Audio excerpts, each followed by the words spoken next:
Al 23, segundo libro de Reyes.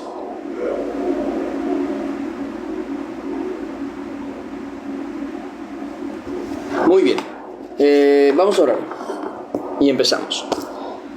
Buenos días, Rubí, buenos días. Señor Padre, Dios bendito, te damos gracias que hoy nos das esta oportunidad de estar aquí reunidos, Señor. Dios, guarda de todo corazón, te pedimos en tus manos, Señor, el corazón de cada uno de nosotros. Permítenos andar en el camino que es recto, en lo que te es agradable, Señor, y honrarte con nuestra vida, con nuestra forma de ver, con nuestra forma de ser, con nuestra forma de vestir, con nuestra forma de comportarnos, con nuestra forma de hablar, con nuestra forma de pronunciar tu verdad, Señor. Te lo pedimos en el nombre de Cristo Jesús. Amén y amén. Y ahora sí, esto se encuentra, como dije, en el segundo libro de Reyes, capítulo 6, versículo 15, y vamos a ver hasta el versículo 23. Voy a acomodar un poquito la cámara porque sí quiero estar bien acomodado. No quiero tener que estar otra vez con la espalda mal acomodada. Ahí estamos. Ahí estamos, muy bien. Ahí está. Decía, versículo 15, dice: y se levantó de mañana y salió el que servía al varón de Dios. Hasta ahorita no dice que sea el mismo criado que había quedado leproso, que vimos la vez pasada, al menos no lo menciona, pero dice que es el que servía al varón de Dios. Y dijo: y he aquí el ejército que tenía sitiada la ciudad. No sé si se acuerdan del contexto de lo que estaba pasando aquí, como Eliseo empezó a advertir al rey de Israel en qué lugares es que se encontraba el rey de Siria, y cómo había justamente provocado que el rey de Siria se preocupara y dijera: bueno, ¿quién nos está traicionando? Porque a donde vamos y donde hacemos emboscada y donde nos acomodamos y todo eso, nunca logramos atrapar al rey de Israel. Alguien le está avisando que nosotros lo estamos siguiendo, ¿no? Por así decirlo, lo estamos emboscando o estamos acomodando algo. Y entonces dice: ¿quién ha revelado, quién se ha revelado contra mí? ¿Quién de ustedes es del rey de Israel? Y entonces dice: no, señor mío, lo que pasa es que está el profeta Eliseo y él es el que le dice todo lo que pasa al rey de Israel. Entonces él dice: ok, pues vayan y atáquenlo. Entonces vienen a la ciudad y sitian la ciudad. Esto ya se los había comentado. Janito mío. Pronto, primeramente Dios, Naomi me habló, me mandó mensaje. Va a traer, si es posible, un pequeño pizarroncito y nos va a ser de mucha utilidad. Pero bueno, por mientras les voy contando más o menos. El sitiar un lugar es como que está la ciudad y donde están los lugares por los que en teoría se puede salir, los caminos por los que se puede salir. Muchas ciudades a veces estaban amuralladas. Entonces las salidas de las ciudades, o incluso las ciudades en general, se sitiaban, como que no que se rodearan completamente, sino que se cubrían las zonas importantes por las que se podía llegar a salir de la ciudad. Eso era como como sitiar la ciudad, como que te ponías para atacarla, a punto de atacarla. Y entonces dice que, y aquí el ejército que tenía sitiada la ciudad. Incluso en otra traducción lo menciona así como rodeada, que rodeaba la ciudad, dice, con gente de a caballo y carros. Entonces su criado dijo: señor mío, ¿qué haremos? Entonces dice, él le dijo: no tengas miedo. Y aquí me voy a detener un segundo, ¿vale? Dicen que en inglés, sobre todo creo que es en inglés en el que aparece, dicen que según dice que 365 no tengas miedo o no temas, don't, bueno, ¿cómo decía en inglés? No me acuerdo. Como no tengas miedo en inglés.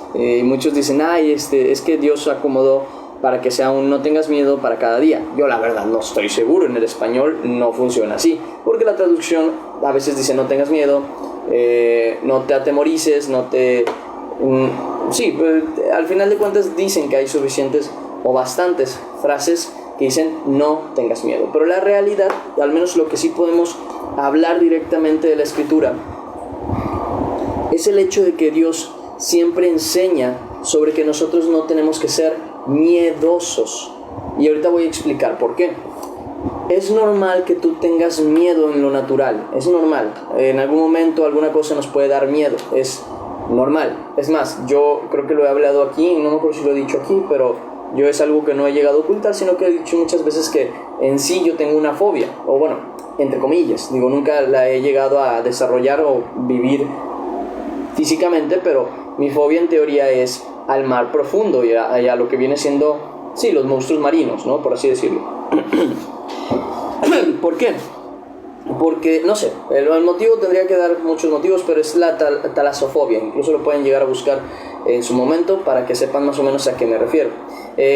Entonces, incluso hace poco le comentaba a una persona que tuve un sueño, una pesadilla, en donde yo estaba como en el fondo del mar, o sea, bueno, estaba en el mar como a la deriva, y justamente en lo profundo del mar como que me empecé a hundir, y lo que da cosa del mar, al menos que cuando tú volteas no ves nada, o sea, tú todo lo ves azul, por así decirlo, y cuando logras ver algo ya es cuando está demasiado cerca, entonces lo que sea que logres ver, pues ya está aquí. Entonces me acuerdo que fue como que yo estaba ahí, de por sí eso ya te pone como ansioso, y cuando volteo viene como un tipo monstruo grande, así tipo, ¿cómo se llama el monstruo del lago Ness, que es como un tipo dinosaurio, ¿saben? Como que de cuello largo, bueno, imagínenselo, pero esquelético, largo, con cara así de, sí, como de calaca o algo así, que venía a mí, y yo me acuerdo que me sujeté de la parte de la cabeza, y en mi sueño pues estaba tratando de sobrevivir, por así decirlo.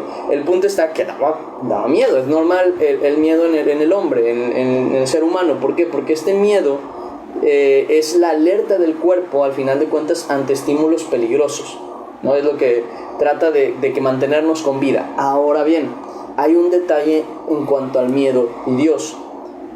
Una cosa es que algo te asuste, por así decirlo, que algo te exalte, y otra cosa es que ese miedo prevalezca por sobre lo demás.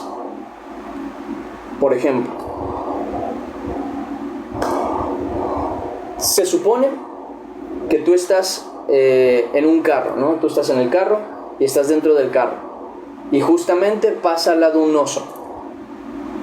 Te va a dar cosa porque vas a ver al oso, pero siendo sinceros, no va a pasar nada. Mientras estés encerrado en el carro, aunque el oso se pusiera agresivo, no va a poder entrar, entre comillas, esa es la idea. Incluso vamos a ponerlo más así, un carro blindado, el oso no va a tener oportunidad ni de abrir, ni de entrar, ni mucho menos. Entonces, aunque en teoría puedes estar preocupado, puedes ver al oso y te puede dar cosa, no vas a tener miedo, porque por más que el oso lo intente, no va a poder entrar. Entonces tú estás seguro. Con Dios pasa exactamente lo mismo. Muchas veces nos va a dar cosa una situación, nos va a dar miedo, vamos a llamarlo así, ciertas situaciones, pero nosotros sabemos que tenemos a Dios de nuestro lado.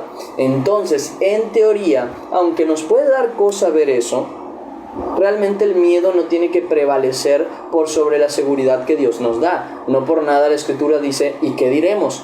Si Dios es con nosotros, ¿quién contra nosotros? Y otro texto de la Escritura que Jesús dice, es cuando dice, ¿no veis que no se vende ningún pajarillo por 2 cuartos o algo así? Dice, y ninguno de ellos cae a tierra sin su padre, o sea, sin vuestro padre.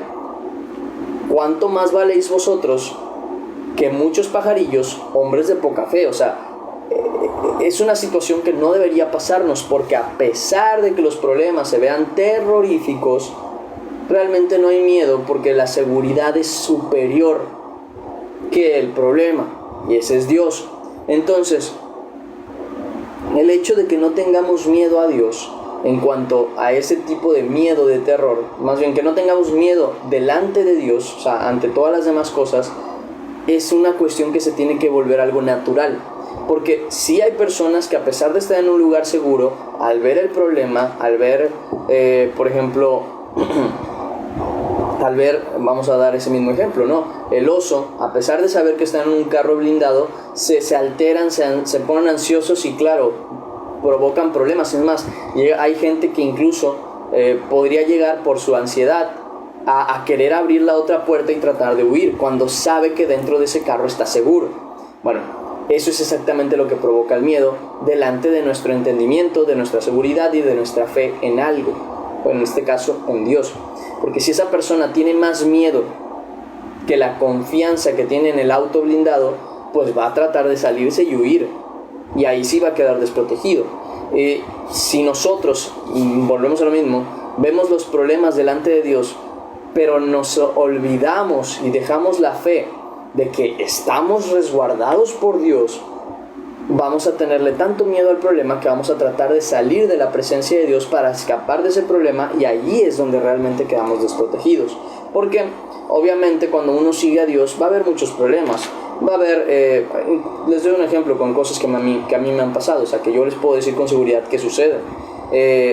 Muchas veces, tanto en el trabajo como en la escuela, vas a verte en la necesidad de poner o sobreponer a Dios delante de cualquier actividad o deseo que tengan los principales del trabajo o de la escuela. En este caso, por ejemplo, los profesores, los directores, incluso tus compañeros de trabajo en la escuela o en el trabajo general. Siempre va a haber un problema por causa de la fe que tú tienes, por causa del amor que tú le tienes a Dios, en el cual te vas a ver afectado. En algún momento siempre te vas a ver afectado por ser específicamente un hijo de Dios. Esto ya se los enseñé alguna vez con un policía que directamente fue expulsado por predicar la fe de Cristo. Y en mi caso, pues a mí me tocó que incluso un día me tuvieran que reprobar por no querer hacer una actividad que yo consideraba incorrecta delante de Dios. Entonces esto es algo normal. Ahora bien, ¿qué creen que pasaría si nosotros vivimos estos problemas y justamente en vez de tener conciencia y decir, bueno, Dios está conmigo, dijéramos, no, ¿sabes qué? No lo vale. No vale vivir este problema. Creo que mejor me rindo, ¿no? En este aspecto. O sea, ¿en qué aspecto? En que, bueno, si quieren que baile, por ejemplo, que fue el caso mío, que baile canciones que sé que no agradan a Dios, pues bueno, lo bailo, ya luego Dios me perdona. Eso es bien peligroso, porque ahí estás dejando que tu miedo por reprobar, tu miedo por las consecuencias, tu miedo por lo que va a decir tu papá, tu mamá, tus amigos, tu miedo por las quejas de tus compañeros, porque esto es incluso en mi caso, quisieron atacar a mis compañeros para que yo cediera, pero pues no iba a ceder porque yo estaba firme en que prefiero fallarle al mundo antes que a Dios. Y esta frase, quédensela grabadas en el corazón: mejor es estar mal con todo el mundo que quedar mal con Dios. Siempre, de verdad, grábenla en su corazón. Mejor es que todo el mundo esté en mi contra que Dios esté en mi contra. Mejor es que todo el mundo me odie a que Dios me odie. Mejor es quedar mal con todo el mundo a quedar mal con Dios. Entonces, si ustedes graban esa frase en su corazón, va a ser muy difícil que no hagan lo que a Dios agrada, o al menos que se dejen llevar por las consecuencias o problemas que los hombres y las personas quieran poner en su contra a causa de su fe. Bueno, decía, y si yo hubiera, por ejemplo, en ese caso, decidido salir del carro, vamos a ponerlo así, y decir, no, pues ¿sabes qué? Mira, no tiene nada de malo, yo voy a bailar, ya luego Dios me perdona. Estaría demostrando una cobardía y una cero fe a Dios. Es más, estaría pensando que es más peligroso el problema que lo protector y seguro que es Dios. Entonces, simplemente me acuerdo todavía de eso. Incluso me llegaron a preguntar muchas cosas, pero eso es algo que nosotros tenemos que tener conciencia, porque muchas veces hay gente que prácticamente niega su fe o prácticamente niega a Cristo por mantener un trabajo, por mantener una familia, por mantener una relación, por mantener cosas que no tienen valor en comparación, porque dicen, no, bueno, Dios no me va a abandonar. No, el problema es que tú estás abandonando a Dios. Ese es el grave problema, que tú no pusiste a Dios en primer lugar. Y de verdad, ahí no puedes decir ser una persona digna de Dios. ¿Por qué digna? Porque muchos van a decir, bueno, nadie es digno. No, pero sí la Escritura sí habla, y Jesús sí lo menciona muchas veces, que los que sean tomados por dignos de recibir la vida eterna, de los que sean tomados por dignos de entrar en el reino de Dios. Entonces hablamos de que sí hay una dignificación, sí hay algo que nos permite ser dignos, pero el que no es digno no es del Señor. Es así de simple. Entonces nosotros podemos meter esa idea de la humildad, esta de que nadie es digno, si nadie es digno por sí solo, pero ciertamente nos volvemos dignos de Cristo. Sí que sí. No porque seamos capaces de hacerlo solos, sino porque el mismo Señor nos lo llega a revelar. Nos dice, ¿cuántas veces no nos dice? El que no aborrece a su madre, a su padre y a sus hermanos y a sus hijos y a todos, dice, incluso su propia vida, dice, el que no pueda aborrecer eso, no es digno de mí. Y no está refiriéndose que odiemos a mamá, que odiemos a papá, porque entonces sería contradictorio a la verdad que es en amor y a la honra a los padres, sino que se refiere que en comparación, en cuanto al amor a Dios y el amor a los padres, pues tiene que parecer prácticamente que los aborreces en comparación.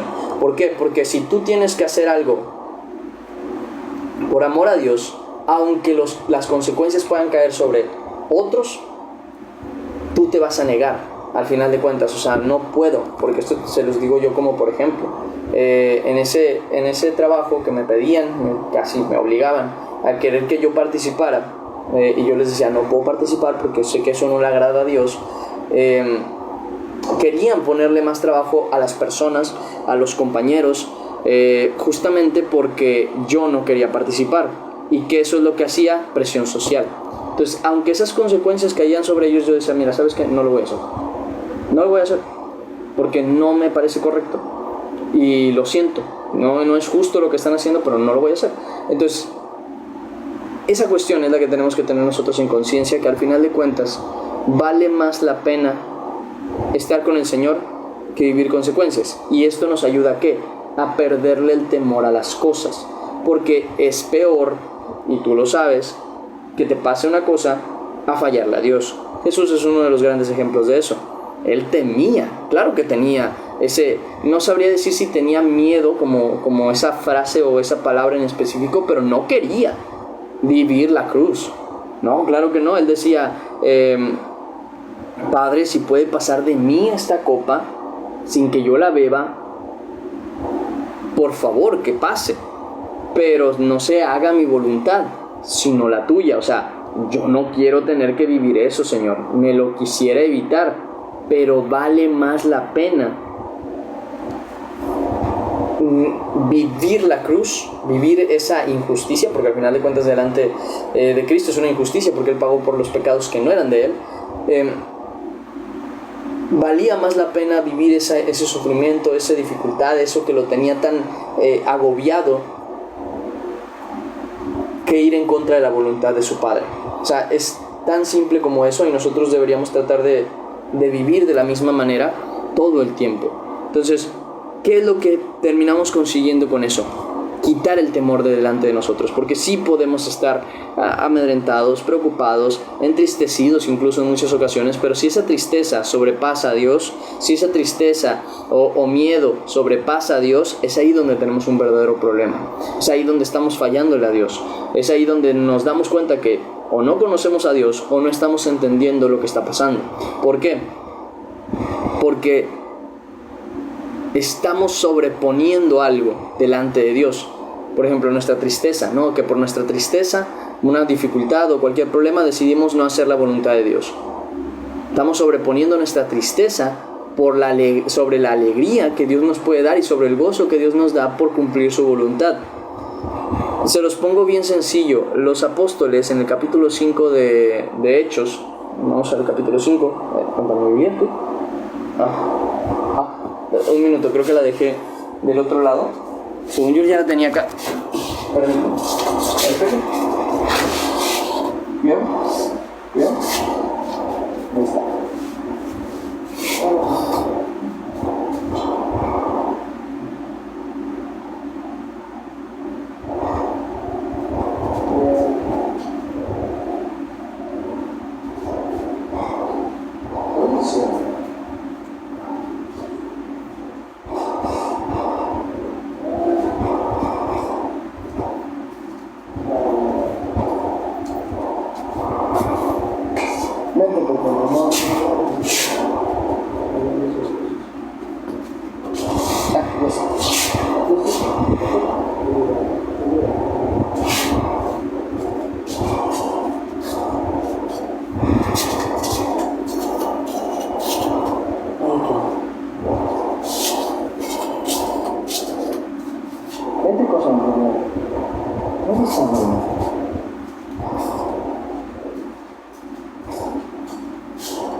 Sí, porque la gata, que no entiende que se tiene que quedar adentro, se sigue saliendo por la ventana, perdón.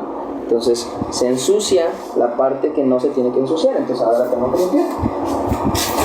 Discúlpenme por eso. Voy rápido, ¿vale? A ver, tú en tus chiflazones, mira, ni siquiera sales a hacer el baño afuera, haces adentro, es lo peor. Pero sales nada más a estar ensuciando. Ahí te me quedas. En un minuto, ¿vale? Es que tienes que ser más chiflado. Gato tenías que ser. Denme un minuto, ¿vale? No las quiero interrumpir demasiado, pero sí hay que limpiar esa parte. Porque si no la limpio, le puede dar infección y la infección va a ser un problema. No, ni te muevas. Ahí quédate.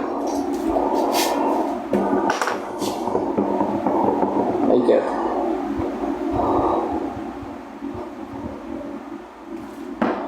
Ya estamos cerca, te faltan 5 días, no seas chiflada. Pero si te ensucias y te infectas en estos últimos días, vamos a tener que estar encerrados más tiempo. ¿Quieres estar encerrado más tiempo? No creo, ¿verdad? Con eso no puedes entender. No, tenemos que limpiar. Cuando termino de limpiar, ¿qué pongo? Me pongo con el corazón, ¿eh? Porque no quiero perder tiempo. Ok. Ya limpié esa parte.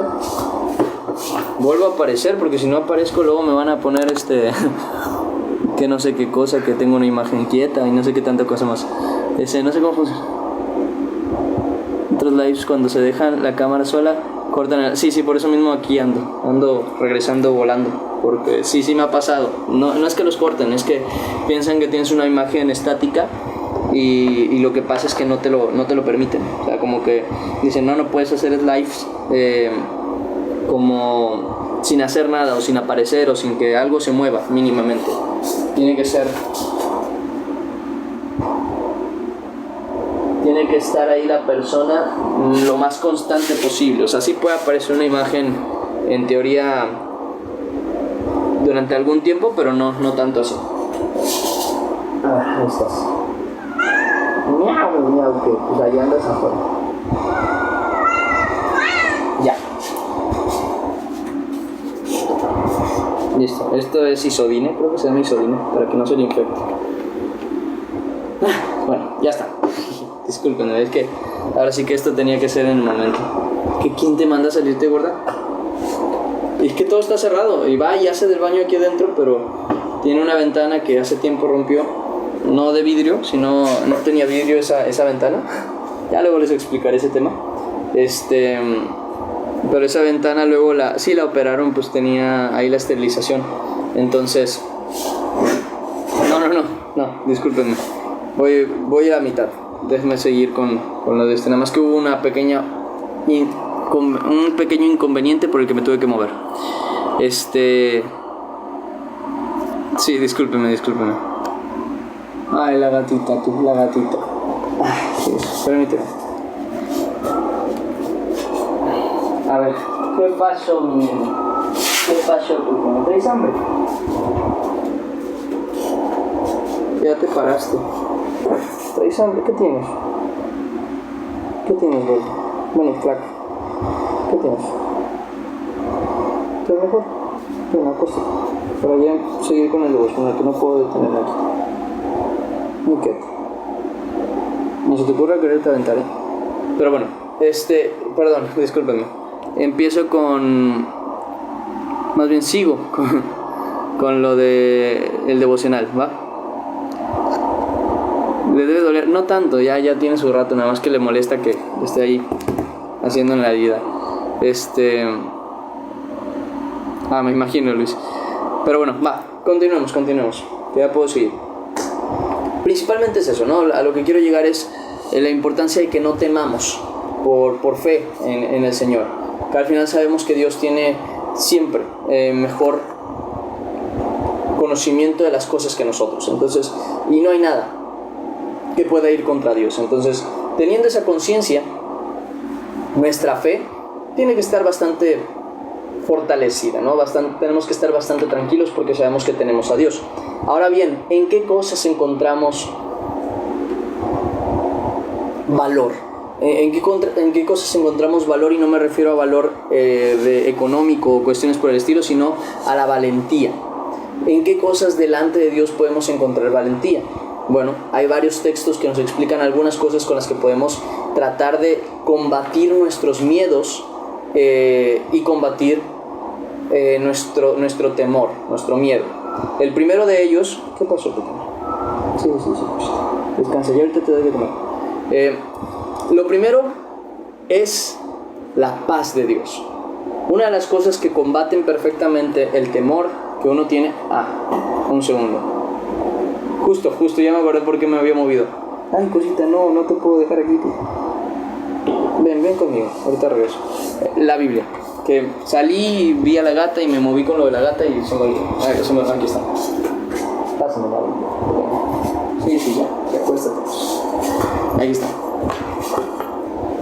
En el capítulo 14, versículo 27. Acuéstate.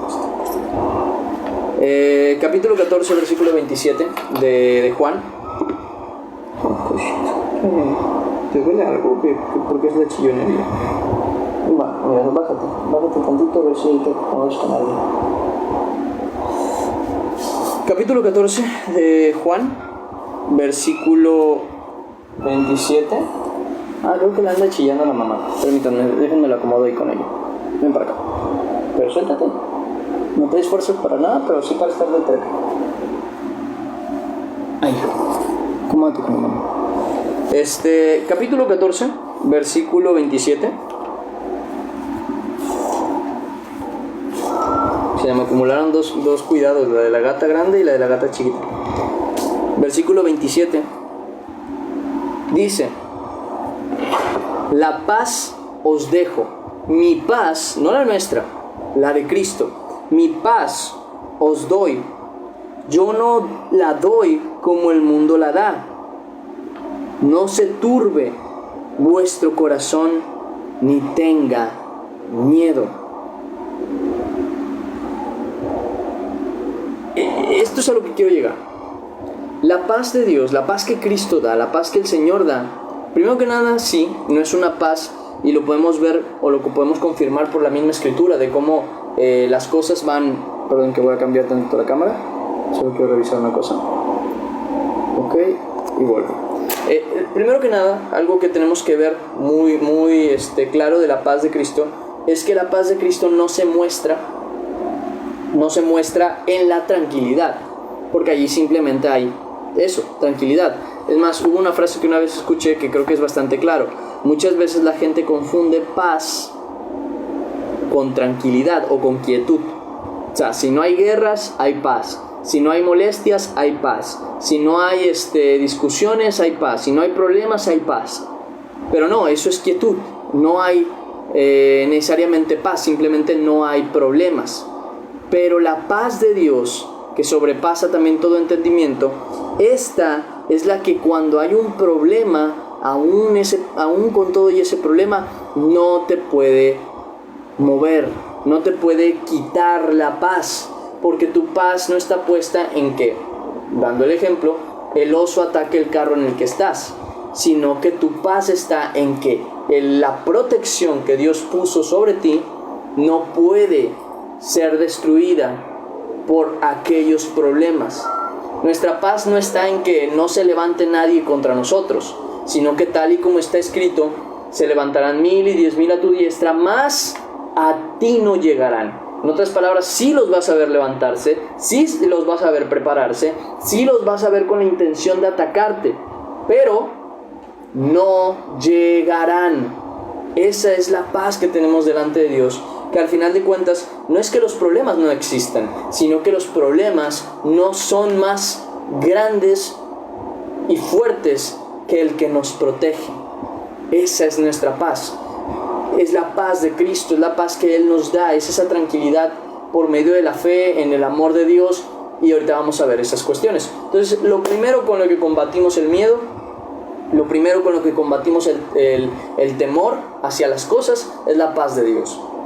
Es la paz que Dios nos da. Y esta paz no la puede uno recibir sino por parte de Dios, y es algo que es inexplicable. Es algo que cuando lo recibes dices, mira, es tan simple, Dios está conmigo, se acabó. Pero ¿cómo puedes? No lo sé ni yo. Solo sé que Dios está conmigo y se acabó. No hay más problema. Entonces, eso es algo que nosotros tenemos que tener en cuenta, que esa paz de Dios es una de las cosas con las que combatimos los miedos,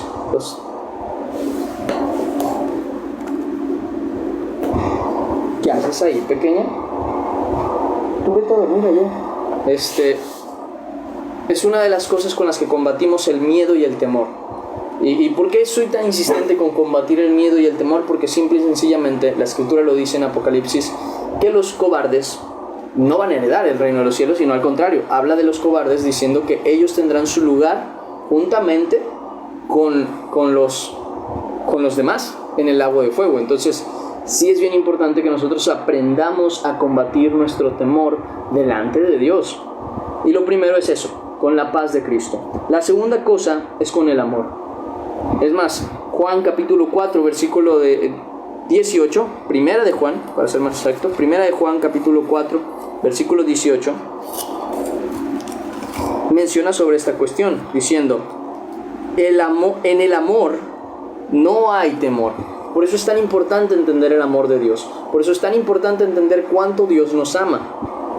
No solo cuánto Dios nos ama, sino cómo nos ama. Les digo por qué una persona tiene tanto miedo a equivocarse. O sea, ¿por qué una persona tiene tanto miedo a pecar? ¿Por qué una persona tiene tanto miedo a equivocarse? Les voy a decir, porque no entiende el amor de Dios. ¿A qué me refiero con esto? No estoy refiriéndome a que una persona que entiende el amor de Dios peca y dice, bueno, yo sé que Dios me perdona. No. El amor de Dios va más allá. El amor de Dios no te permite pecar. Ese es el amor de Dios. Entonces ya no temes, no que tú seas capaz de no pecar, sino porque tú sabes que cuando tú estés a punto de pecar o estés en el camino a pecar, Dios te va a estar advirtiendo, te va a estar hablando, te va a estar poniendo topes. Y por ese amor, tú te tienes que alejar de ese pecado. Y te lo va a advertir una y otra vez. Entonces ya no es una cuestión de tengo miedo de pecar. No tengo miedo porque conozco el amor de Dios y sé que cuando yo esté a punto de pecar, Dios me va a advertir, Dios me va a ayudar, Dios me va a salvar. Que no es lo mismo a decir, si yo peco entonces es porque Dios no me protegió. No. Tenemos esa responsabilidad de obedecer a Dios. Pero el amor de Dios no nos va a permitir pecar. Entonces, ese miedo también desaparece cuando nosotros aprendemos el amor de Dios, principalmente. Entonces, en el amor no hay temor. No hay temor de equivocarse, no hay temor de que algo nos pase, no hay temor de nada porque conocemos cuánto Dios nos ama. Sabemos cuánto nos ama, cuánto nos cuida, cuánto nos protege y que si algo tenemos que vivir es para bien. Ese es el amor de Dios. Entonces en el amor de Dios no hay temor. Cuando nosotros aprendemos a amar a Dios tampoco hay temor porque no tememos sufrir, porque una cosa es cierta, es que el amor es sufrido, dice la palabra. En otras palabras, cuando tú amas ya no te preocupa, bueno sí te preocupa, pero al final de cuentas no lo sobrepones en el amor el sufrir o el dolerte en alguna situación. ¿Por qué? Porque lo vale, porque amas a esa persona. Vale la pena tener que sufrir ciertas cuestiones por amor a esa persona. Vale la pena seguir insistiendo y haber recibido un rechazo tras otro para que esa persona no se pierda en el camino. Y vale la pena porque le amas. Al final de cuentas de eso se trata el amor. No de cómo lo recibes, sino de cuánto lo das. Y el amor de Dios es el principal ejemplo de dar sin que la otra persona lo merezca. Entonces, en el amor no hay temor, dice, sino que el perfecto amor echa fuera el temor. Fíjense que tanto nos tenemos que perfeccionar en el amor de Dios como para que el mismo amor de Dios termine echando fuera el temor. Todo miedo, toda preocupación, todo eso termina siendo echado fuera cuando el amor de Dios queda bien implantado, cimentado y claro en nuestros corazones. Cuando nosotros entendemos primero cómo amar a Dios, pero también cuánto Dios nos ama y cómo nos ama, el temor desaparece. Porque dices, bueno, a ver, Dios es capaz de detener el cielo y la tierra por amor a mí. Entiendo perfectamente que no tengo que temer. Cuando entiendes el amor de Dios, que lleva al punto de que su Hijo unigénito, cuando se refiere a unigénito, es el único, su Hijo unigénito fue entregado por ti y por mí, se nos olvida el temor. Porque si sabemos que tanto nos amó el Padre, ¿a qué le podemos tener miedo?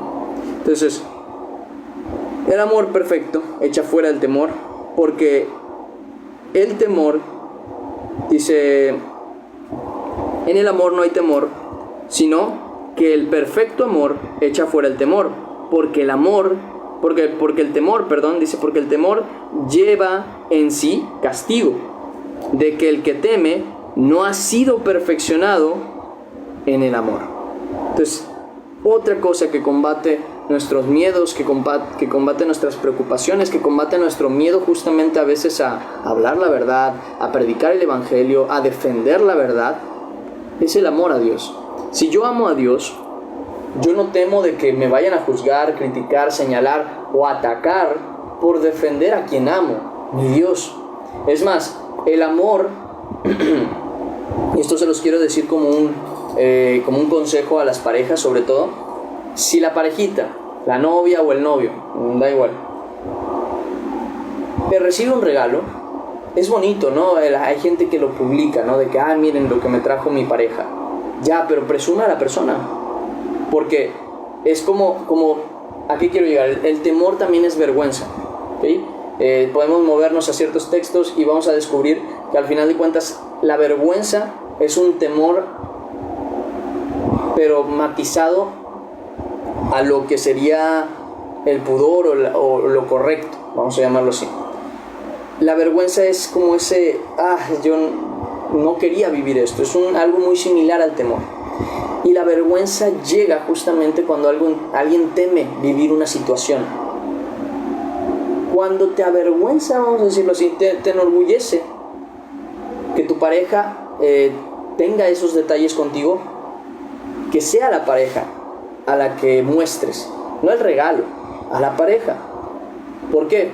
Porque pasa lo mismo con Dios. Muchas veces nos equivocamos gravemente porque decimos, mira lo que me regaló Dios, y ya. Pero ¿cuándo vas a hablar de Dios? Mi Dios es grande, mi Dios es poderoso, mi Dios me ama, es el único y Dios verdadero. ¿Cuándo vamos a hablar de Él? No podemos, ¿sabes por qué? Porque me da menos vergüenza decirte lo que Dios me ha dado que lo mucho que he tenido que sufrir por Dios, que lo mucho que he tenido que entregar por Dios, que lo mucho que vale la pena sufrir por Dios. Y a veces da más miedo o más temor decir yo amo a Dios por lo que me ha dado, incluso si quieres ponerlo así,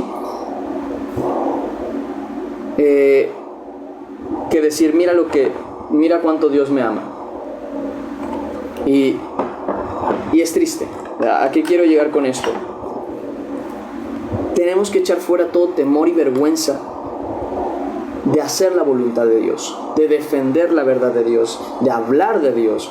Porque si hay un punto por el que no nos atrevemos a hablar de Dios con nuestros amigos, con nuestra familia, es por miedo. Algunos, se podría decir incluso por vergüenza. Pero ¿a qué? ¿A qué le tenemos miedo y a qué le tenemos vergüenza?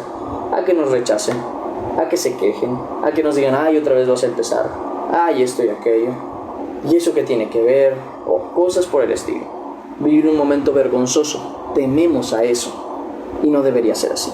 Incluso con las parejas, si yo daba este ejemplo y les doy este consejo, si su pareja tiene el detalle de regalarte algo, sube, si quieres sube el detalle que tu pareja te dio, o sea, tu novia o tu novio, o tu esposa o tu esposo, pero también sube a quien amas Sube la persona que tuvo ese detalle contigo a tu pareja, porque es al principal que tienes que dar. Ese es un detalle que te dio, pero el principal que tienes que decir, ¿sabes qué? Esta persona fue la que hizo este bien conmigo, es a tu pareja. Con Dios pasa exactamente lo mismo. Antes de presumir todo lo que Dios nos ha dado, tenemos que hablar de Dios como lo que Él es. Vamos a decirlo así, presumirlo a Él, no lo que Dios nos dio. Porque si vamos a estar mostrando cosas que Dios nos dio, entonces estamos viendo a Dios por medio de los regalos que nos ha dado, y no a Dios por quien es. Y si Dios no te diese nada, ¿ya no lo estarías publicando? Claro que no. Al contrario, aún en mi mayor necesidad, Dios es mi primer y mayor regalo. ¿Por qué? Porque yo no merecía estar con Dios. Si hubo un regalo, algo que Dios me dio, por lo que no me puedo avergonzar, es por el Evangelio, por la salvación que me ha dado. Eso es lo primero. Entonces, si algo voy a presumir, comillas por lo de presumir, es la salvación que Dios me dio, que Dios me amó, que Dios está conmigo. Si a alguien voy a presumir, es a Dios. Entonces, por eso daba ese ejemplo y ese consejo con las parejas, es más bonito.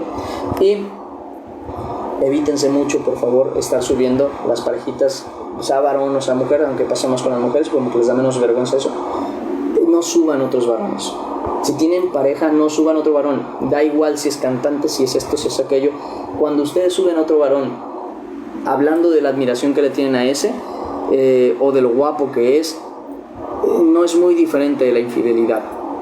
¿Okay? No lo hagan. Es una vergüenza, o es tratar de avergonzar, o sin querer, muchas veces, a la pareja que tienes. Al contrario, si a alguien vas a subir, sube a tu pareja. Sí, porque luego, por ejemplo, también hacemos eso con Dios. Andamos subiendo a los predicadores, no que sea malo publicar una predicación, no, sino que andamos presumiendo a los predicadores. Mira, este es mi pastor, él es así, él es asá. Mira, este cantante, cuánto lo admiro, esto y esto y esto y aquello. ¿Y a Cristo? ¿Me estás hablando de este varón, de esta mujer que hace esto, que hace aquello, que tiene este don de Dios y tal, pero a Dios me lo estás poniendo como si fuera un sándwich? Y dentro del sándwich no pones nada, y por fuera lo embarras nada más así, ¡pif! Y así es lo que terminas haciendo delante de Dios. Ah, mira, esta persona habla de Dios, pero mira, te presento a la persona. No le presentes a la persona, preséntala a Dios. Pon en el centro, vamos a decirlo, del emparedado a Dios, porque lo principal es Dios. Mira lo que Dios hace a través de esta persona. Mira, esto es lo que te hablaba de Dios. Ay, ¿quién es esa persona? Ah, es un predicador. Ya está, porque no hay mayor importancia. ¿A qué es lo que quiero llegar? Aprendan. ¿Quién es el principal? ¿Ve? No es el regalo, sino Dios. No es, en el caso de las parejas, por ejemplo, no es el regalo, es tu pareja, la que tiene el valor. Es a quien tienes que incluso, por así decirlo, dar a conocer, no a tu regalo, no a tu cosita esto que te hayan dado. Entonces, es exactamente lo mismo con Dios. Y ese temor por mostrar a Dios, por hablar de Dios, viene a causa de que no hemos sido perfeccionados en el amor. Que aún nos da vergüenza hablar del Dios Todopoderoso que nos ha salvado. Pero al rato, cuando nos pasa algo bueno, cuando tenemos bendición de Dios, ahí estamos diciendo, gloria a Dios porque me pasó esto. Ya, pero ¿y cuando no te pasa? ¿Dónde está la gloria a Dios? Hay que quitarse ese miedo. ¿Cómo? A través del amor. Porque el varón que está enamorado de su mujer, por ejemplo, a cada ratito la quiere estar presumiendo, entre comillas, digo, porque no es correcto. Yo pienso que, en primer lugar, no es correcto presumir a la pareja, o sea, estarla publicando, porque no es un premio, ¿sí? No es un objeto ni siquiera. Pero a lo que sí quiero llegar es que si alguien quiere enorgullecerse o sentirse bien por ¿cómo se dice?, por alguien, o publicarlo, generalmente lo hace cuando está enamorado, lo hace cuando sea y como sea. No solamente cuando hace algo bueno por él o por ella. Una persona enamorada no le teme a decir, sí, yo tengo novio, yo tengo novia, y es esta, mira, es una gran persona, es esto y esto y esto y aquello. No le teme a eso. Es más, no le da vergüenza. ¿Con quién estás hablando, por ejemplo? Con tal persona. Otra vez, oye, Es una persona que vale la pena hablar con esta persona.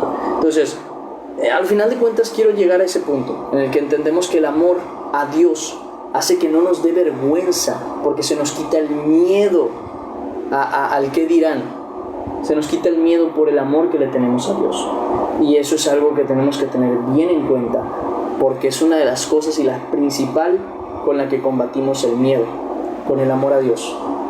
Con eso se nos quita la vergüenza, se nos quita el temor, se nos quita incluso hacia las demás cosas, porque tú sabes y conoces el amor de Dios hacia ti y el amor que tú le tienes a Dios. Sabes que Dios tiene el control, el poder y la autoridad. Entonces, es bien importante tener esa conciencia. Entonces, primera cosa con la que combatimos el miedo, la paz de Dios, la que Dios da. Segunda, el amor. Tercera cosa con la que combatimos el temor, con la fe. En Mateo capítulo 8, y este creo que es el más sencillo de entender. Mateo capítulo 8, versículo 26. Marcos, Mateo, capítulo 8, versículo 26. Esto es cuando están en la barca y empieza la tormenta. Está Jesús acostado en la barca, si no me equivoco. Y empieza una tormenta fuerte y corren a Jesús y le dicen: Señor, Señor, sálvanos que perecemos. Y entonces Jesús se levanta y reprende al viento y reprende al mar y dice: ¿por qué teméis, hombres de poca fe? Entonces, levantándose, dice, reprendió a los vientos y al mar y se hizo grande bonanza. Esto que está dándonos a entender: si tú tuvieras fe, no tendrías miedo. Porque en primer lugar, ¿quién iba con ellos? Jesús. Jesús estaba ahí con ellos. Y si Jesús estaba con ellos, ¿a qué le tenían que temer? A nada. Pero tenían miedo de su vida. Y entonces es que lo levantan justamente pidiéndole que los rescate, que los salve. Pero dice él: ¿por qué tenéis miedo, hombres de poca fe? Por medio de la fe también combatimos el miedo. Digo que es el más sencillo de entender por algo muy simple, y es lo que yo les hablaba hace rato del ejemplo, de estar protegido en un lugar. Tú dices: bueno, yo estoy en un lugar protegido, aunque venga este problema, pues no va a poder pasar porque estoy protegido. Y le tienes fe a esa protección. Por dar un ejemplo, algo bien sencillo, fíjense: ¿por qué sale uno con la sombrilla cuando está lloviendo? Porque tiene fe que con esa sombrilla no se va a mojar tanto, porque lo va a proteger. Ahora bien, con Dios, la fe nos lleva a tener esa confianza en todo lo que la palabra dice. Si se levantan 1000 y 10,000 a tu diestra, a ti no llegarán. Eso es una fe. Tú dices: pero es que ya viste que se te pusieron en contra estas personas, y ya viste que se te pusieron en contra estas personas, y ya viste que se te pusieron también en contra estas personas y te quieren hacer daño. Y tú dices: bueno, a ver, el Señor dice que se levantarán 1000 y 10,000 a tu diestra, pero a ti no llegarán. Entonces tú ya los viste levantarse, también los vas a ver caer. Así de simple. ¿Por qué? Por fe. Por fe. Así de simple. Entonces, la fe combate el temor porque tú le crees a Dios. Yo te doy otro ejemplo. Cuando estás con una persona, generalmente esto se ve mucho cuando uno es pequeño y está con mamá o con papá, ve que sucede algo, que un perrillo te persigue o algo por el estilo, al primero que corre es detrás de papá, detrás de mamá, y de alguna manera uno se siente seguro con ellos. ¿Cuánto más con Dios? ¿Cuánto más con Dios? Es donde más seguros nos tenemos que sentir, donde más tranquilos debemos estar. Así se combate el temor, con fe, con el creerle a Dios, que Él es más capaz, poderoso, fuerte y amoroso de lo que nosotros podemos entender. ¿Justamente para qué? Para cuidarnos, protegernos, respaldarnos y tener en Él esa confianza. La última cosa, y es que el temor también se combate a través del conocimiento. Cuando tú ya sabes lo que viene, te preparas. Y esto es algo que Jesús hace con sus discípulos en Juan capítulo 16, versículo 33. Juan capítulo 16, versículo 33. Aquí está, 16:33.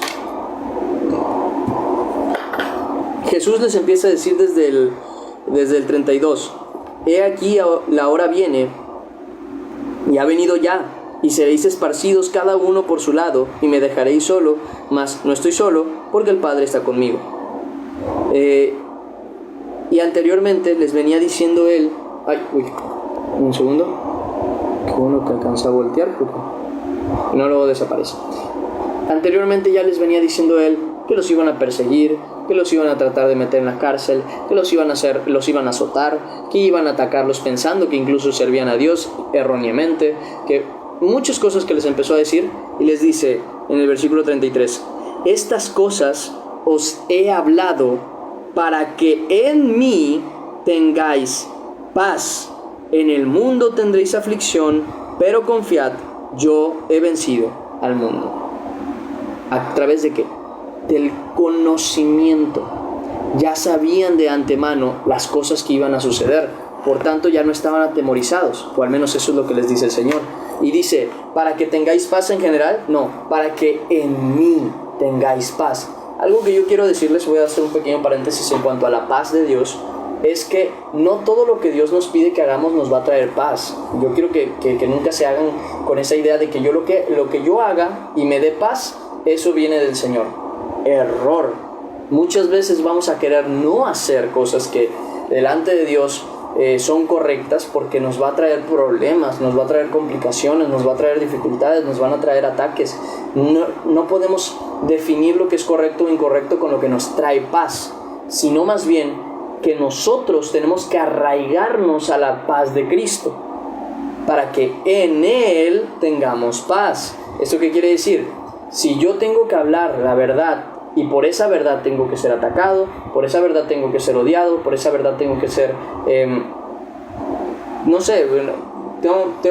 terminaré perdiendo el amor de la gente, no me va a traer paz. Pero dentro y delante de Dios yo habré hecho lo correcto, y eso a mí me da paz.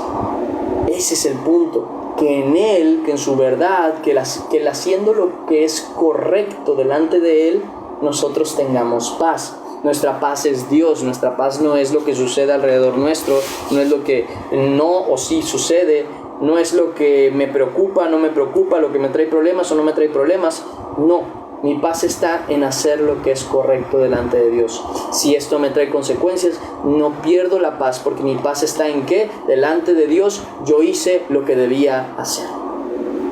Esa es la paz que nosotros tenemos que tener en el Señor. Pero bueno, cerramos ese paréntesis. Ahora bien, lo que decía, el Señor les hace conocer estas cosas desde antes. ¿Para qué? Para que estén preparados y en Él tengan paz. No en el mundo, en Él. De manera que dice, en este mundo tendréis aflicción, va a haber problemas, va a haber dificultades, vas a estar triste, vas a preocuparte, vas a vivir cosas complicadas, pero confiad, ten fe, yo he vencido al mundo. Y ahí vemos, creo que ahí se concluye perfecto todo esto, porque se ven las tres cosas que acabamos de hablar.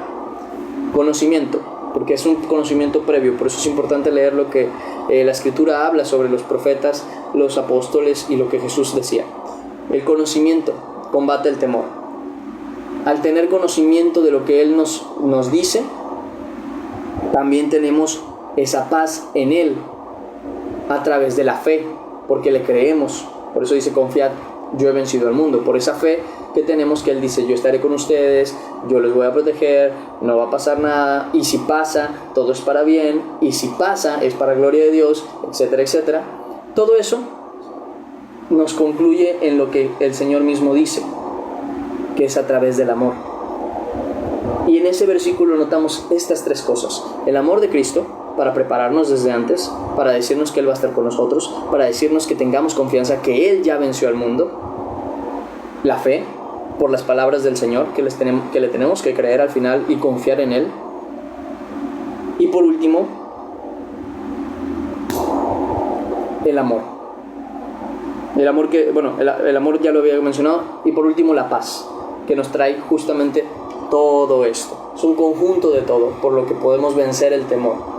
Es un conjunto de todo lo que nos lleva justamente a eso.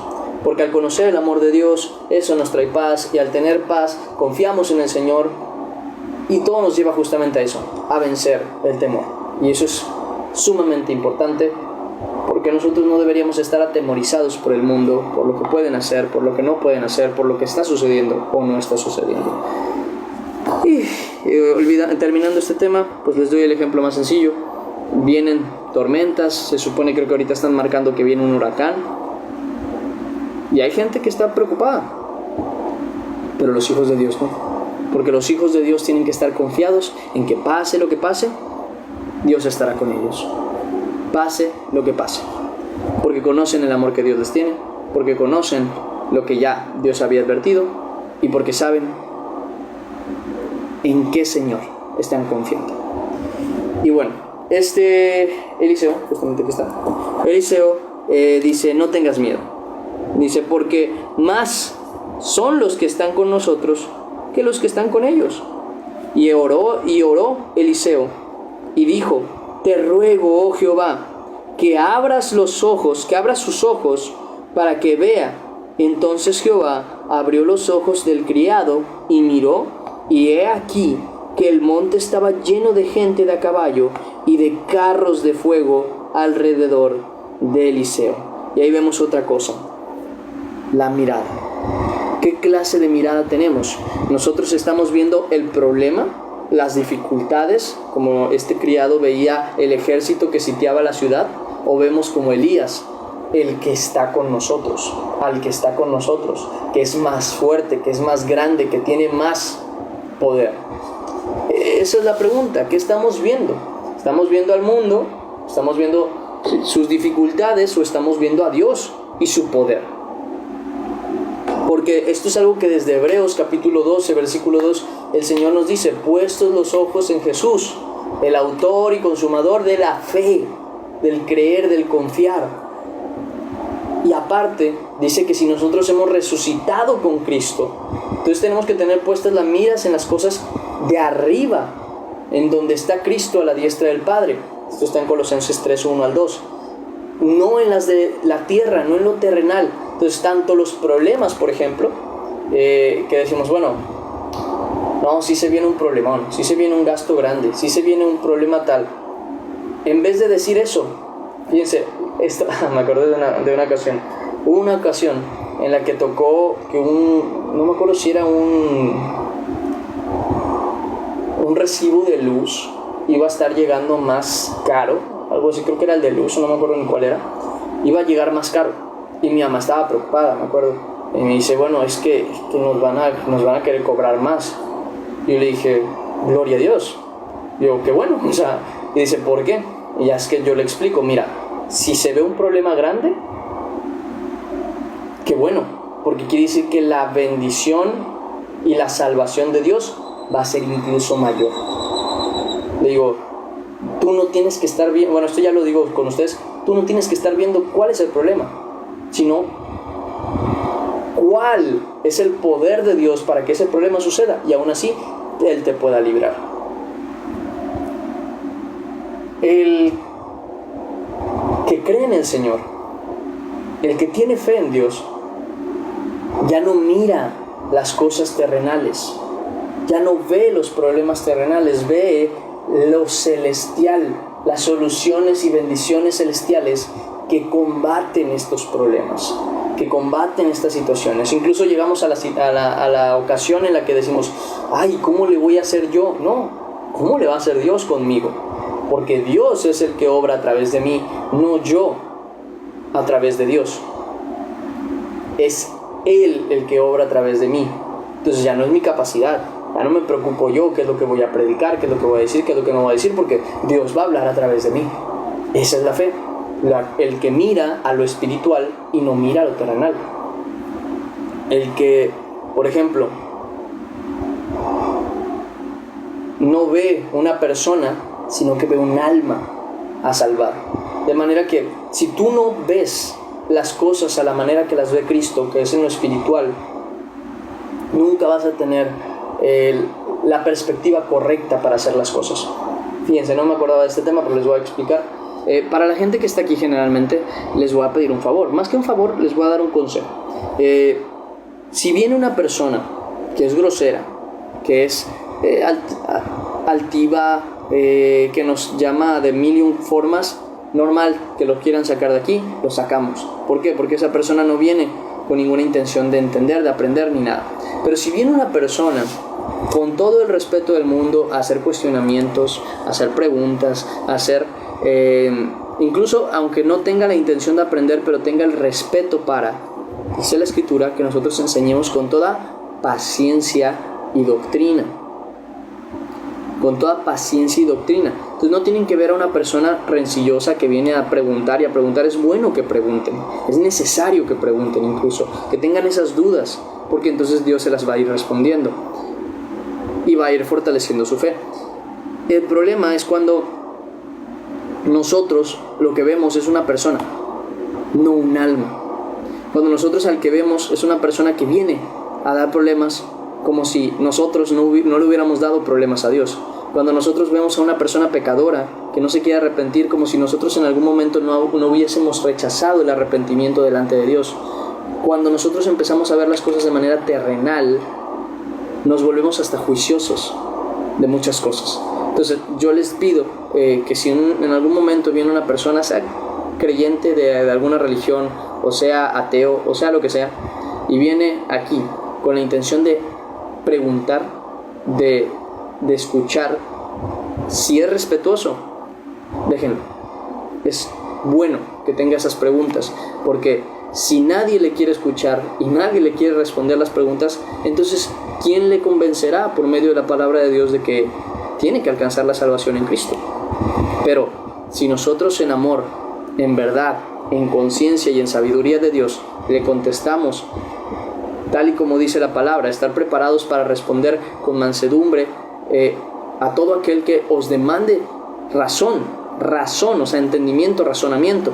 Dice, de la esperanza que tienes, pues hay que dárselo con toda paciencia y doctrina, con mansedumbre, con amor, con templanza, con humildad. Entonces, yo sé y lo entiendo, hay personas con las que no vale la pena tratar de convencerles, de hablarles de la palabra, yo lo sé. Pero si una persona viene con humildad, respeto, a preguntar algunas cosas, aunque él tenga una idea prefijada de Dios, denle el espacio, porque muy probablemente esa persona, por una palabra, por un concepto, por una explicación clara, pueda abrir su corazón para escuchar a Dios. Y eso es algo que tenemos que tener en conciencia, porque puede llegar, por ejemplo, un católico a venir y querer discutir de por qué es que la Iglesia Católica es la correcta, a pesar de que sabemos que no tiene nada que ver una institución, y empezamos nosotros a inmediatamente decir, no, ya échalo fuera. Y esa persona de verdad venía con la intención de mencionar esta situación, de preguntar, de tratar de ver la perspectiva. A lo mejor acabamos de desechar a una persona que pudo haber entendido y que pudo haber sido salva. Y nosotros la desechamos justamente por la falta de tolerancia, por la falta de paciencia. Entonces, solamente es mencionarles ese tema para que tengamos ese cuidado, porque sí lo he visto de que llegan personas preguntando y yo trato de contestarles y luego inmediatamente ya veo en los chats como que ya no le contestes, y yo, pero es que es necesario que le contestemos tú porque está preguntando. Si viniera nada más a discutir, sí, sé que hay preguntas capciosas que el mismo Señor las definía como ¿por qué me tentáis? Hipócritas. El Señor sí lo llegaba a mencionar, pero aún así Jesús dejó de contestarles. ¿No? ¿Les contestó? La única vez que no contestó algo fue cuando les dijo, cuando les preguntó, ¿con qué autoridad haces esto? Y él les dijo, yo os preguntaré algo, y si me lo respondéis, entonces yo les diré con qué autoridad hago estas cosas. Y es donde les dice lo de Juan. ¿Pero por qué? Porque ahí sabía y ahí demostraba que si ellos no querían recibir primeramente a Juan, tampoco lo iban a recibir a él. Entonces ahí sí dijo, mira, ni me meto. Igual que muchas veces nos ha tocado que ¿de dónde viene tu iglesia? O cosas así, preguntas que ya decimos, ya entiendo para dónde vas, déjalo ahí, o sea, no tiene sentido. Oiga, mi mamá llegó y tiene cerrado acá. Permítanme un segundo. Hoy ha habido mucha interrupción, de verdad les pido me disculpen. Aquí.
Discúlpenme.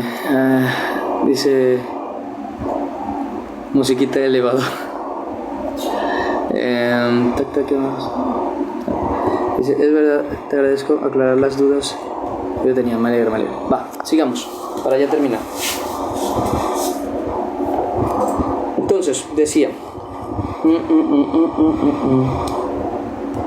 la visión que tenemos que tener es diferente a lo que nosotros consideramos humana, porque si nosotros seguimos viendo lo terrenal, no vamos a tener capacidad de ver lo espiritual, como este varón, el criado de Eliseo, que veía los ejércitos, veía al ejército del rey de Siria, cómo estaba alrededor de la ciudad, pero como su mirada estaba en ellos, no se daba cuenta que lo que Eliseo le decía era verdad.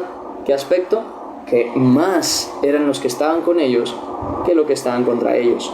Y pasa lo mismo con nosotros cuando estamos en un problema. Vemos el grave problema, la gran dificultad, pero se nos olvida mirar a quien debemos mirar, a Cristo, y recordar que mayor incluso es el que está con nosotros que el que está contra nosotros. Un gran ejemplo de esto es Pedro. Pedro, estando en la barca, cuando ve caminar a Jesús sobre el agua, dice: Señor, si eres tú, hazme llegar hasta donde tú estás caminando por el agua. Le dice: ven. ¿Y qué es lo que hace Pedro? Baja, empieza a caminar sobre el agua, y cuando está caminando sobre el agua, en vez de mirar a Jesús y el milagro que estaba sucediendo, porque no fue cosa de que, tocó, se hundió y por eso dudó, no, caminó sobre el agua. Él ya había visto el milagro, y aún con todo y eso, en vez de poner su vista en Jesús y mirar hasta la meta, porque ¿qué es lo que él había pedido? Si me permites, si eres tú, que yo llegue hasta donde tú estás caminando sobre el agua. ¿Qué es lo que tenía que hacer él? Mirar a Jesús, y por los ojos de fe creer que iba a llegar. ¿Pero qué hizo? Miró alrededor, miró la tormenta, miró las olas, temió y se empezó a hundir. Ese es el problema. Entonces, teniendo conciencia de esto, obedezcamos a la verdad y miremos a donde está Cristo y a las cosas que están en Cristo. Es más, si algo hemos visto de esta misma relación es, gracias, el cómo vemos la vida. La gente que trabaja, ¿para qué trabaja? Para sobrevivir, para ganar y comer y sobrevivir al final de cuentas. Pero ¿qué dice el Señor? Teniendo una visión más espiritual que nosotros. No trabajéis, dice, por el pan que perece, sino por el pan que a vida eterna permanece. O sea, que su enfoque no sea lo terrenal, porque no tiene sentido enfocarse en lo terrenal, sino lo espiritual, lo que va más allá. Por eso mismo, el que es espiritual le da más valor a la justicia, a la verdad, a la santidad, al amor, que al dinero, a las riquezas, a muchas cosas más. Por eso mismo, el que todavía es terrenal tiene envidia. Por eso el que todavía es terrenal tiene discusiones, peleas, no tiene amor, porque no está viendo el valor real de las cosas, porque está viendo las cosas con ojos terrenales y no con ojos espirituales. Y esto nos lleva justamente al último punto: ver a las personas de manera terrenal. Yo estoy de acuerdo, porque a mí me tocó en su momento, y es bien difícil, pero solamente Dios lo puede hacer, y sí que lo hace, que nosotros aprendamos a ver a la gente como Dios la ve. ¿A qué me refiero con esto? Vamos a 2 Corintios capítulo 5, versículo 16. Segunda carta a los Corintios, capítulo 5, versículo 16.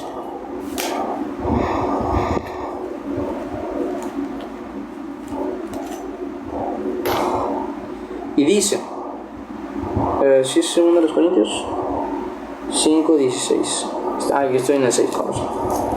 5:16, que dice: de manera que nosotros de aquí en adelante a nadie conocemos según la carne, y aun si a Cristo conocimos según la carne, ya no lo conocemos así.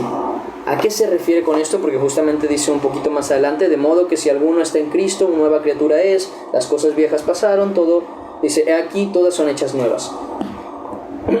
Luego muchas veces nos cuesta a nosotros ver en una persona transformada por Cristo a un hijo de Dios. ¿Y qué es lo que vemos en esa persona? Al mismo varón que cometió los mismos errores, al mismo varón que maltrató a su mujer, al mismo varón que estaba en alcoholismo, al mismo varón que fue infiel, al mismo varón que hizo esto, que hizo aquello.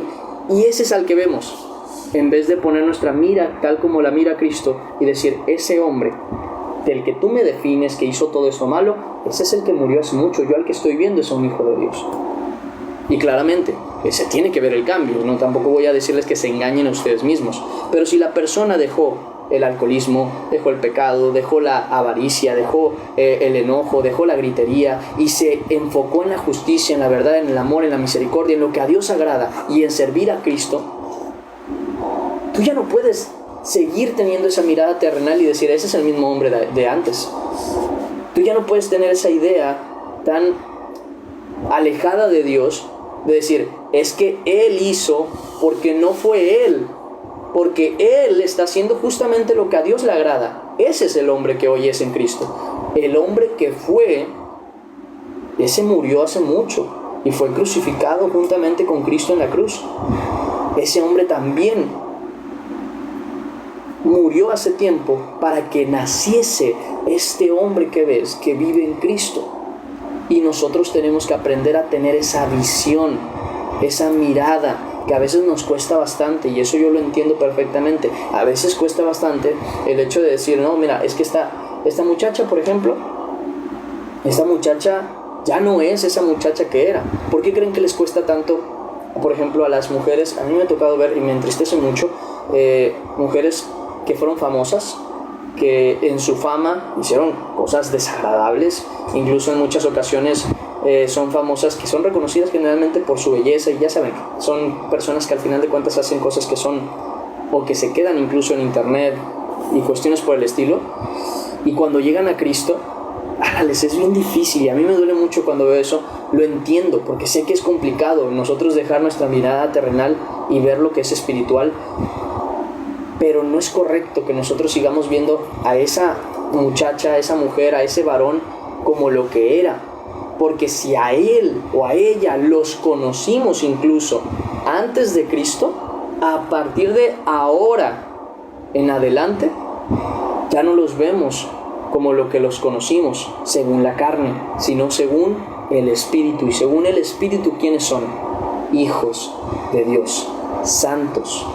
Entonces, aunque cuesta, no es imposible, y nosotros tenemos que aprender a ver las cosas así. Entonces, aprendamos a tener una visión que va más allá de lo terrenal, tanto para las situaciones como para nuestros deseos, objetivos y metas, como para las personas. Que en todo nuestro comportamiento no sea el típico, clásico terrenal, porque ese no es ni el comportamiento, ni la visión, ni la mira que tiene Cristo. Sigamos con la lectura. Dice que vio gente de a caballo y de carros de fuego alrededor de Eliseo. Y luego que los sirios descendieron a él, oró Eliseo a Jehová y dijo: te ruego que hieras con ceguera a esta gente. Y los hirió con ceguera conforme a la petición de Eliseo. Después le dijo Eliseo: no es este el camino, ni es esta la ciudad. Seguidme, y yo os guiaré al hombre que buscáis. Y los guió a Samaria. Luego dice: y cuando llegaron a Samaria, dijo Eliseo: Jehová, abre los ojos de estos para que vean. Y Jehová abrió sus ojos y miraron, y se hallaban en medio de Samaria. Recuerden que Samaria, para el que a veces como que se pierde, es Israel, pero es el Israel que se dividió de Judá. El rey de Samaria al final de cuentas era el rey de Israel. Entonces los llevó a la capital justamente. Y si cuando el rey de Israel los hubo visto, dijo a Eliseo: ¿los mataré, padre mío? Y Eliseo dijo, él le respondió, no los mates.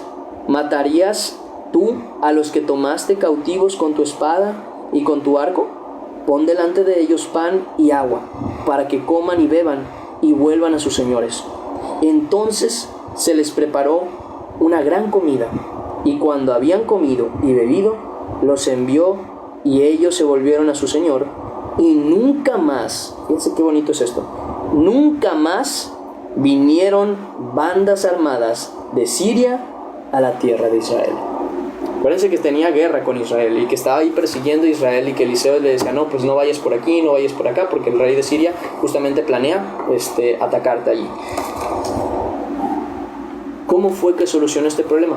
Con misericordia.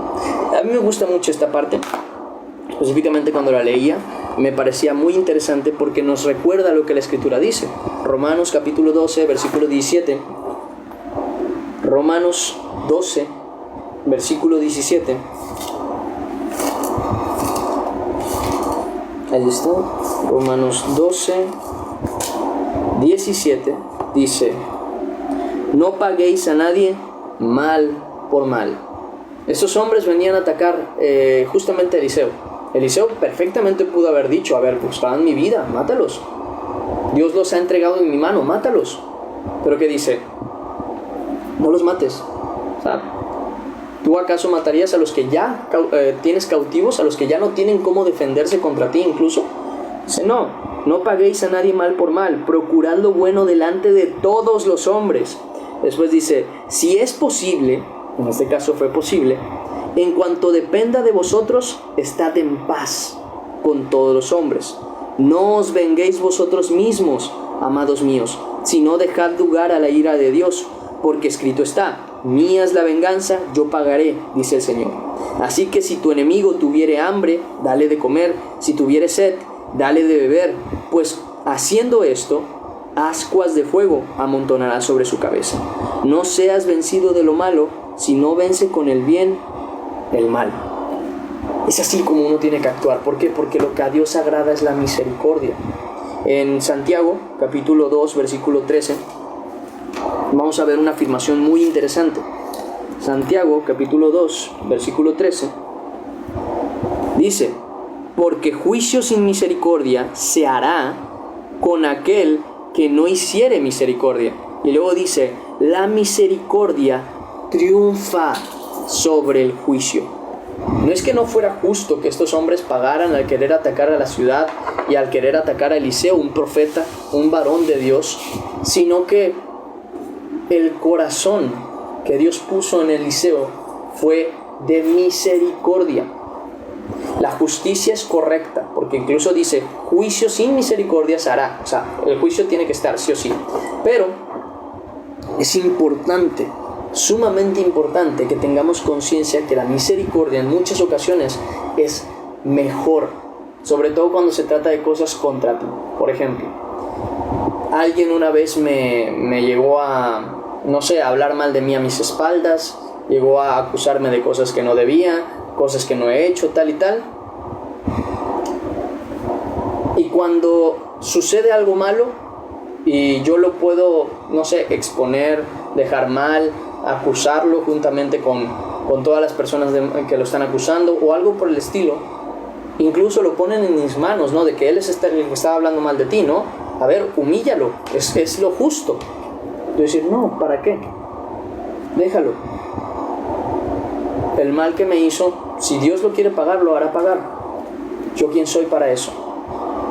Al contrario, si yo le puedo hacer un bien, tengo que buscar hacerlo, porque al final de cuentas Jesús lo enseña. Oren por sus enemigos y por los que los persiguen. Dice que amemos a nuestros enemigos. Entonces estamos hablando de misericordia, de dar a las personas lo que ni siquiera se merecen, pero con bondad y con amor. Estos hombres, que eran hombres de guerra, fueron tratados como valiosos, como hombres que valía la pena mantener con vida. Les dieron comida, les dieron agua, les tuvieron misericordia. ¿Y qué pasó? Ellos dijeron, no volvemos otra vez a atacar a Israel, porque ellos tuvieron misericordia para con ellos. Y esto es algo no nuevo. La Escritura misma lo dice, Oseas 6:6, que menciona que misericordia quiero y no sacrificio. Y también vemos en Lucas capítulo 6, versículo 36, que dice, sed misericordiosos como vuestro Padre es misericordioso. ¿Por qué? Porque tiene una gran consecuencia. Proverbios capítulo 3, versículo 3. A mí el capítulo 3 de Proverbios me gusta mucho. Proverbios capítulo 3, versículo 3. Cantares, Proverbios, aquí está Proverbios. Dice, nunca, vuelvo a repetir, nunca se aparten de ti la misericordia y la verdad. Átalas a tu cuello, escríbelas en la tabla de tu corazón y hallarás gracia y buena opinión ante los ojos primeramente de Dios y de los hombres. Si algo o alguien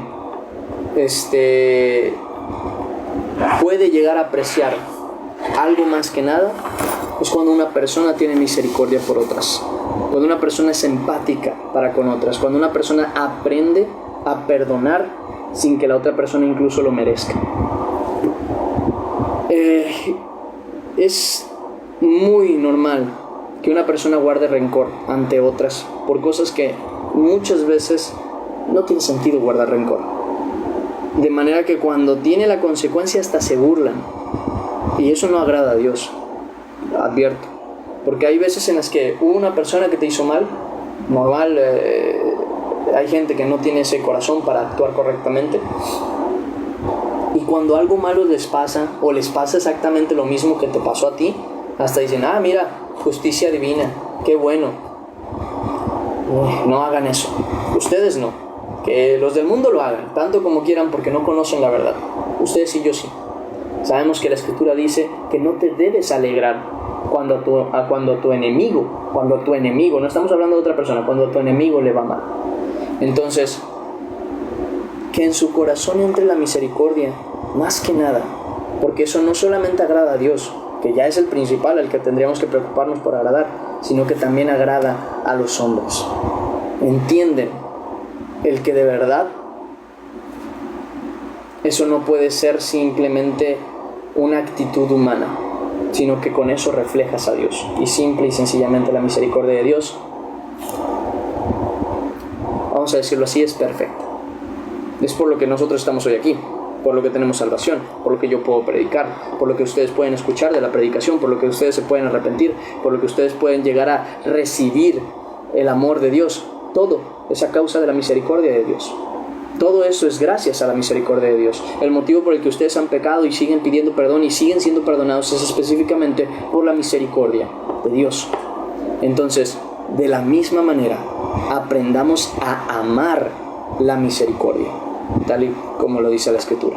Entonces, tengámoslo como algo que se ata al corazón, que se queda ahí puesto en el cuello y que nunca lo vamos a quitar de ahí. La misericordia y la verdad. Y ahora sí, terminamos el devocional del día de hoy. Vamos a orar y agradecer a Dios por este día.